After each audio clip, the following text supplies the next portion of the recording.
മോനെ, എത്രയായാലും നിന്റെ അച്ഛനല്ലേ, ഇങ്ങനെ കടുത്ത വാക്കുകളൊന്നും പറയരുത്. പറയും. ജീവിതത്തില് ഒറ്റപ്പെട്ടു പോയ എന്റെ അമ്മയുടെ കണ്ണീര് കണ്ട് വളർന്നവനെ ഞാൻ. പറയുക മാത്രമല്ല, ഇനി എന്റെ വീട്ടിലേക്ക് കയറി വന്നാ ഗതികെട്ട് വല്ലതും പ്രവർത്തിച്ചു പോകും ഞാൻ.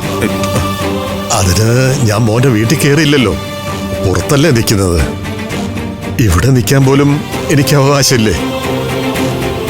നിന്ന് ന്യായം പറയാതെ എന്റെ കണ്ണിന്റെ മുമ്പിൽ നിന്ന് ഇറങ്ങി പോകുന്നുണ്ടോ? ഇല്ലെങ്കിൽ അച്ഛനെ തല്ലി എന്നുള്ള പേര് ദോഷം കൊണ്ടുണ്ടാവും എനിക്ക്. അഭി നിർത്ത. മതി പറഞ്ഞത്. മക്കളുടെ മുന്നിൽ ഇങ്ങനെ നാണം കെടാതെ ഒന്ന് പൊയ്ക്കൂടെ നിങ്ങൾക്ക്?